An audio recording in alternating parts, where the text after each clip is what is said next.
Dear listeners, there is a word that we use for people who have lived through something devastating.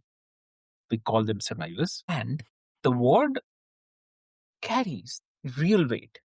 I mean, it honors what someone has endured, what they have held, what they have kept going through, right? But survival is not the whole story. And for a lot of people, it was never supposed to be the final destination. So today's conversation, dear listeners, is all about, what comes after the survival, about the path from enduring to actually living, and what it takes to work it honestly. So, hey, dear listeners, welcome back to another powerful episode of Mind Meets Machine, a real conversation podcast about human experience and the inner work that shapes it. So, I'm your host, Avik, and I'm grateful that all of you are here today. Thank you so much for joining us. And my guest today is the author of More Than a Survivor: 8 Keys to Overcoming Sexual Assault and Finding a Path to Living a Fulfilled Life. Presenter for Take Back the Night and Campus Outreach Services, and a woman whose mission is to encourage healing, education, allyship for those who need it. So, why to wait? Please welcome our guest, Amy MacKinnon. So, welcome to the show. Thank you so much for having me. I'm really, really happy to be here today. Amazing, amazing, Amy. And so Amy, before we get into uh, deep into the discussion, I have to start with like writing a book about something this personal is definitely an act of enormous courage. So I want to ask you about that decision. When did you know the story needed to exist beyond your own private experience? Yes. It was actually back in like 2014. So these experiences all happened, over 20 years ago. Yeah. And I had always kind of known that I wanted to use my experiences to help others. And I had like toyed around with the idea of, all right, maybe I'll write a book one day. Like, I'm not sure. It always kind of like floated in my mind.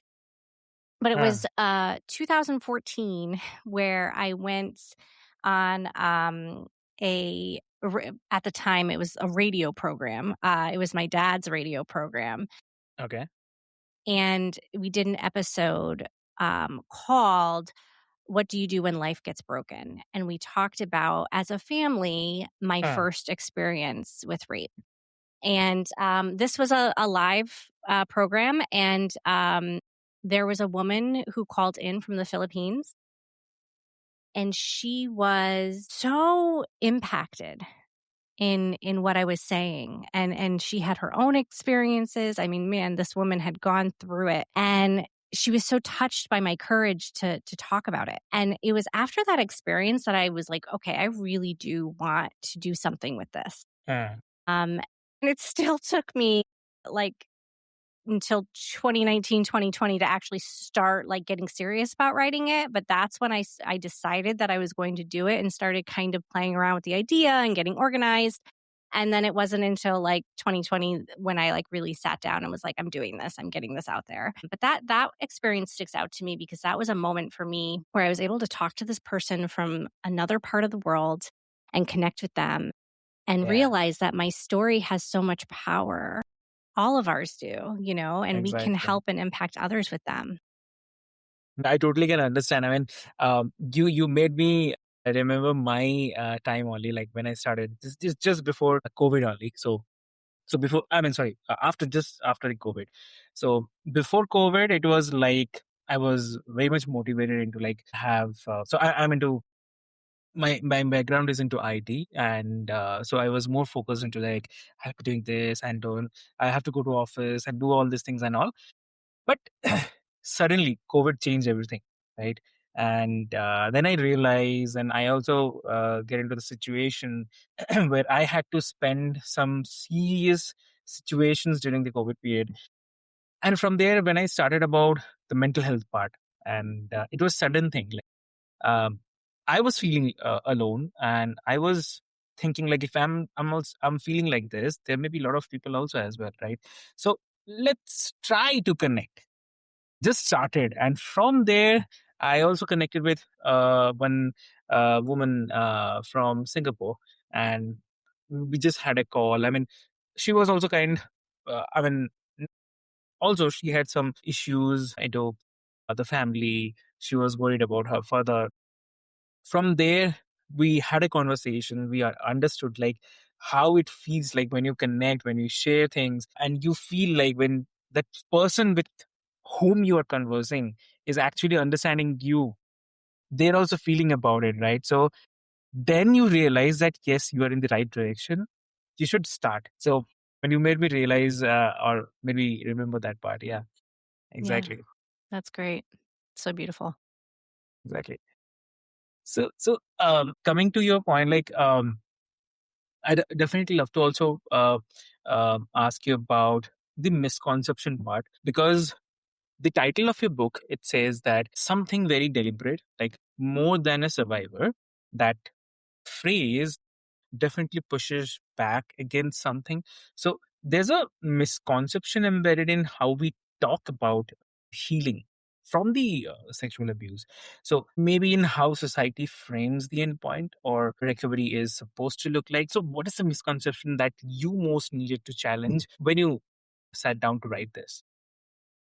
Yeah, I love that question because you're right. I think that first of all, I just want to say that there is so much power in being a survivor, and I'm not taking away from any of that. And I feel like, at least for me, I found myself stuck in the survival mode. Identifying as a survivor, it can be so strong and it is such an important step. But I really don't think the journey ends there. Because when you really think about it, what does it mean to be a survivor of something? You Yeah, could survive so many things, but what condition are you in? Are you actually healing? Are your wounds still wide open? Are you still bleeding out? Are you barely getting through the day, but you're surviving? Oh, and I think that that's where so many of us end up, right? In survival mode, in autopilot, just pushing through, pushing down, and moving forward. And there's so much more to it, right? And exactly. my dad, when I was younger going through all of this, he would tell me, he would say, "You are not a victim. You are not a survivor. You are an overcomer." And he didn't mean that I wasn't a victim of sexual assault, because I was. And he didn't mean that I didn't survive it, because I did. But he wanted me to identify with the overcoming part, Yeah, because there's so much more to overcoming something, not simply surviving it. It's so much more exactly. powerful because you gain control back of the narrative when you look at it through that lens. And that's what my book is about. Like, you survived, that is amazing. You are so strong. But let's do more. Let's keep pushing forward. Let's actually overcome it to where those experiences don't define you, and they don't run your narrative, and they don't define your life, and they don't weigh on you every day. And that's what I think I've done for myself, and that's what I want to help other people do with their experiences too. Exactly. That's really a great thing. Yes, definitely. And so here, like overcoming is definitely, I totally agree with you. And for someone who has spent years and years identifying as a survivor, or who has built a kind of armor around that identity, so what does it feel like to begin considering that there might be something more on the other side of it as well? Like, is that a kind of welcome idea, or it's a kind of frightening one? What is it? I mean, so healing, it's not linear. It's not Right. overnight, and it's continuous, right? And so this isn't like, okay, just decide to be an overcomer and poof, here you go, you're free. It takes hard work.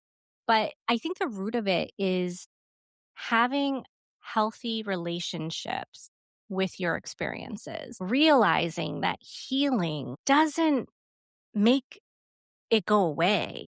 It's still there, it still happened. It doesn't mean forgetting either, right? It means having those experiences not have power over you anymore. And so, in my opinion, you know, being an overcomer and overcoming it, it's where you put it where it belongs in your life, right? These things happened. They don't define me. However, I grew and I became stronger through them. And that's what I identify as, right? I get to be the person who was formed out of pain and hard things, and it was not easy, but I am so beautiful, confident, and strong regardless. Not necessarily because of it, but regardless. Like, I can grow and identify as strength, not as a wounded person, not as somebody who was beaten down and is just barely getting through. I can identify as strength and have a healthy relationship with my experiences where that's what they are. They're experiences. They're not who I am. The damage, the shame, the pain, that's not who I am. I felt those things. It was hard. Those things took over my life for a while. But they're not who I am. I was able to work through them and put them where they belong. And now I have this really healthy relationship with my experiences where I can talk about it. I can be a voice for others. I can help people not feel so alone. And that has been the most empowering part of my journey, is being able to have these conversations and talk to other people and help them not feel so isolated in their experiences and feel like, oh, there's more to healing than I thought, I think. It's not forget, it's not push down, it's not let's just pretend it didn't happen. It's having a healthy relationship and not giving those experiences all the power. Exactly. I mean, obviously, I have to say this that there's something really important in that behavior is like either identity is, I would say, hard won and deeply meaningful. And at a certain point, for some people, it can also become a ceiling as well. So the invitation that you are extending is not to abandon that identity. It is to definitely find out what's possible beyond it. So that's a I'd say a very very different kind of courage. I'd say, yeah, Yeah. Thank you. Yeah. yeah. And if you go to the root causes and the deep patterns, also, you work with the 8 keys in your framework, and I don't want to rush through them, but where my curiosity is like about something that sits underneath the framework itself. Like, I mean, in your experience, what are the deeper patterns that tend to keep people stuck in the survival chapter for longer and longer than they need to be? That's a really great question. I think there's so many ways I could answer that, right? I think it depends on Yeah. where you are at. So like one of my keys is called avoid the void, speak up. And I think Okay. that one thing people face is that these are secrets. Their experiences are secrets. They're Uh, things that they have not talked about.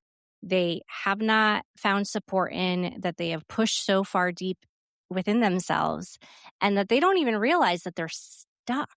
When you have unresolved trauma, you are stuck, and it will impact all these aspects of life that you don't even realize, right? It's not until you really start doing the work and digging deep that you're like, wow, I do this thing, and it's actually linked to this trauma that I experienced 20 plus years ago. How, what, and so I think that that's one of the biggest things that people face, is that they don't want to talk about it. They want to push it down. They either, in their brains, they make it okay, right? Like, oh, it really wasn't as big of a deal as I thought. It's fine. It's fine. Or it was my fault. I shouldn't have. I shouldn't have done this. I shouldn't have that. Or it's way too embarrassing. I don't want to bring this up. It'll cause problems. It's embarrassing.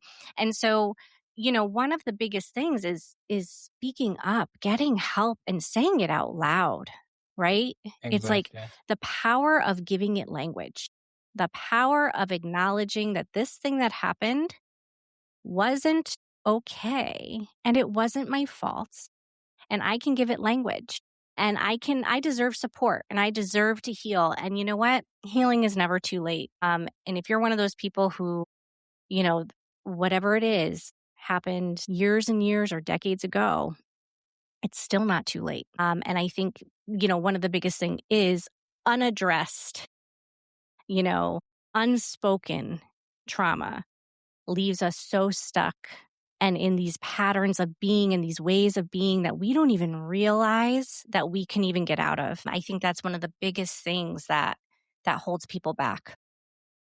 Exactly true. And if I have to say that shame specifically, because it seems like it sits at the center of so much of what keeps healing at kind of arm's length for people who have experienced the sexual abuse. How does shame operate? Like, how, I mean, what does it take to begin loosening its hold? I mean, that's a great question. I think it is that's an individualized answer, right? Like Yeah. everybody experiences that differently. Yeah. But I'll speak from my own experience. Shame kept me quiet. Like I have several experiences and none of them, once they happened, did I just automatically go get help. Not a single one. I was ashamed and I blamed myself. And I also viewed myself as like, this is my lot in life almost, right? Like once it just kept Yeah. happening, I was like, well, this is just what's meant to be. This is who I am for the world. And it just became my normal, right? And I think it's so powerful and it's a stronghold. We're embarrassed, we're ashamed. We blame ourselves for putting ourselves in situations, for drinking too much, for dressing the way we did, for flirting. Oh, it's like things like that. And then automatically in our brains, we are at fault or we're embarrassed or we think people are going to be mad at us or whatever it is. And I think that it all starts with baby steps, first of all, baby steps, because none of this happens overnight, right? And none of it Yeah. it's like I said before, it's not a straight line. Some days feel Correct. strong, some days feel like you're back in the beginning, but it's all about making small decisions, you know, and choosing yourself, right? So if you're stuck in that shame and that silence, small decisions. Maybe you start with something as simple as writing it down, right? Like get it out of your body and onto paper. Maybe you start with telling one safe person, allowing yourself to say the words out loud. Maybe you start with just saying, you know what? I am going to accept the idea that this wasn't my fault. It's really small steps, one at a time, to slowly get out of that void that you're in. It doesn't Yes. happen overnight for most people, right? It is really chipping away and making small decisions and maybe joining a support group or seeing a therapist for the first time, and then eventually you'll find that you're clearing a path for yourself. And all of a sudden you're like, that shame doesn't have this chokehold over me anymore. Huh, how did that happen? And so it's a journey. It's one step at a time, small choices for yourself. I totally agree. I mean, I have to say this, that shame is so insidious, like, because it turns the injury inward, and it takes what was done to someone and convinces them into saying, I mean, something about who they are, like dismantling that, not a quick process, but your work is definitely the evidence that it is a possible one. Definitely. Great. I'll also love to ask you about like healing from something. Obviously, like you also mentioned it, that it's not a linear, right?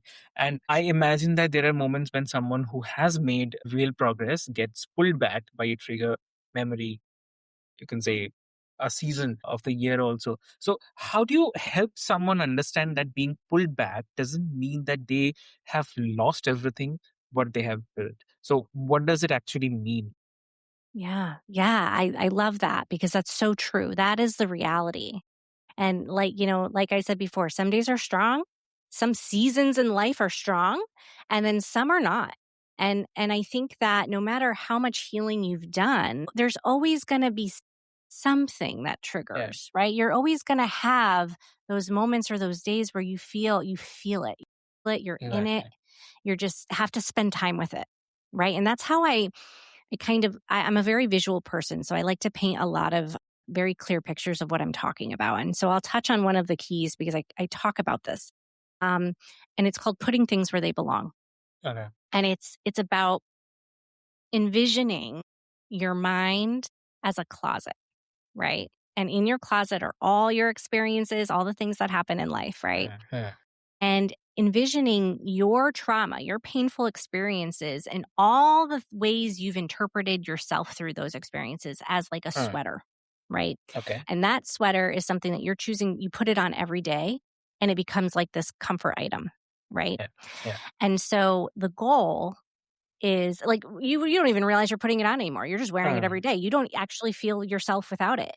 And so the Yeah. goal is to finally remove it and put it away with respect and care, right? So not throwing it in the back of your closet to never be seen Uh, again, not trying to destroy it, folding it up neatly and putting it in a place with care so that if you need to, you can revisit it, right? So putting your exactly. experiences away somewhere where you can access them, you can revisit them. If you're feeling triggered one day, maybe that means you need to reflect on that and be with your experiences a little bit.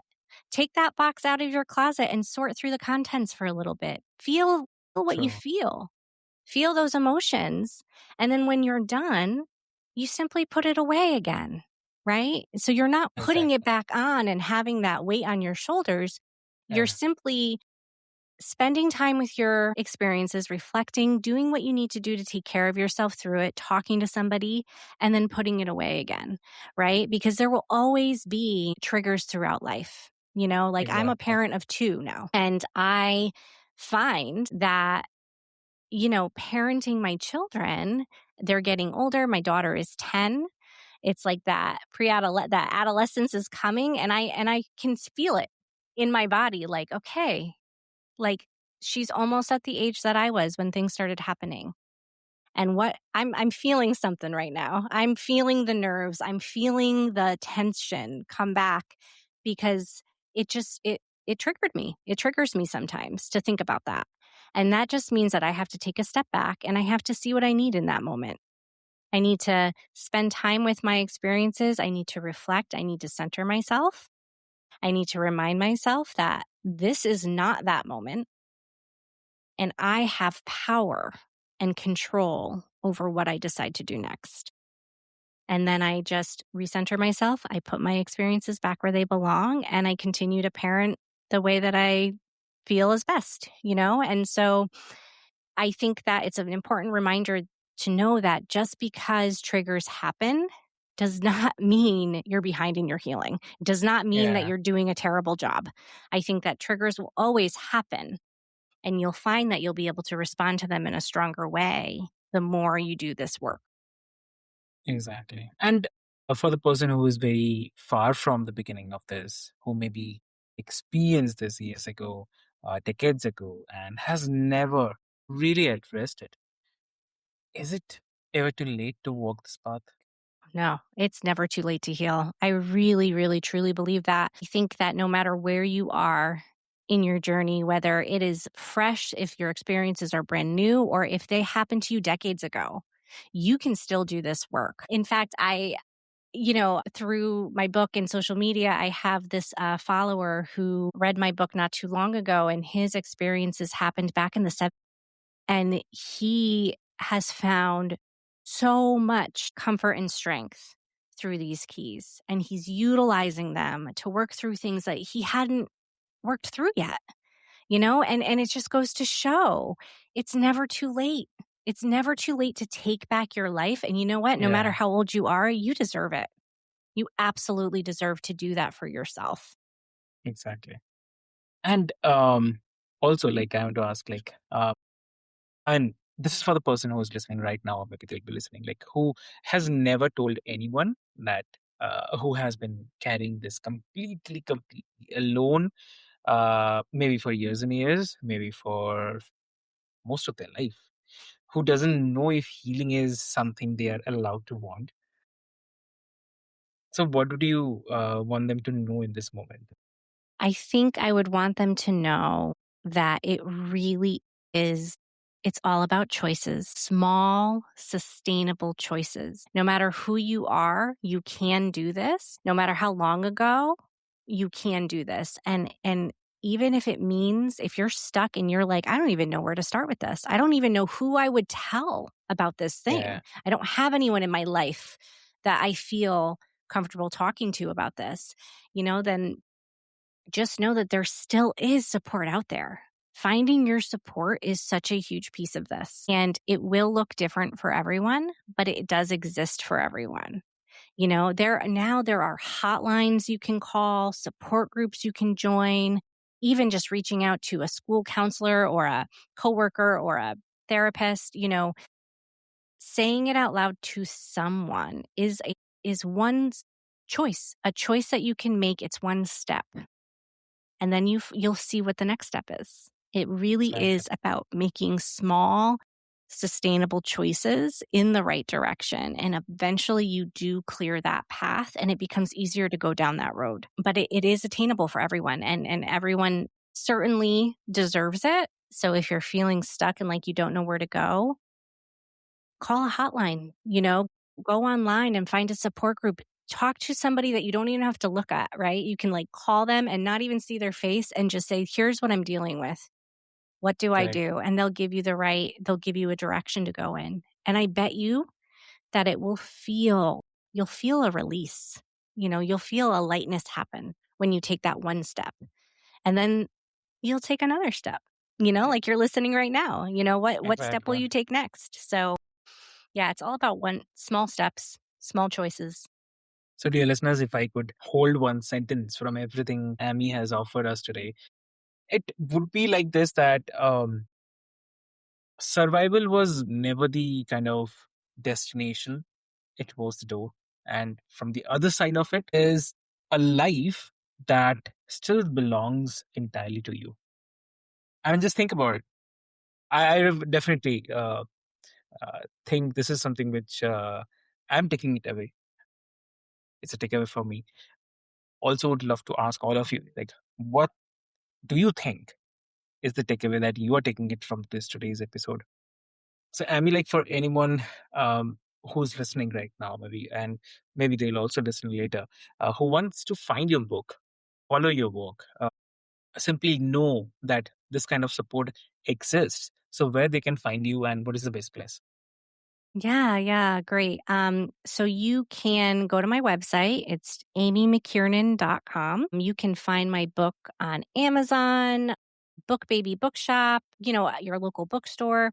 Um, you can follow me on Instagram, YouTube, Facebook. I have all those channels. So come follow me, see what I'm up to. I like to post, inspirational healing videos sometimes. So check me out. But yeah, I really encourage, finding the book and starting. It's a great place to start. If you don't know where to start, it's a great place to start. And I will say that it also includes this reflective journal, because this book isn't only about my story, it's about yours. And so you can download the reflective journal and you can work through it while reading. So we work together, right? I can be that support. You can read through my book and you can work on your own path and journey while reading it. And I think that that's so special. So I'm here with you if you decide to get it. And yeah, find me on my website, find me on social media. I'd love to hear from you. And I hope you take that step if you need to. Exactly. That's a great saying, I'd say. And dear listeners, what I'll do is I'll put all the links and the details into the show notes for easy reference. And yes, that's the wrap up today's episode on Mind Meets Machine. And I'd say if this conversation brought something up for you, um, a memory, a recognition, or something that you have been carrying quietly, please be gentle with yourself today.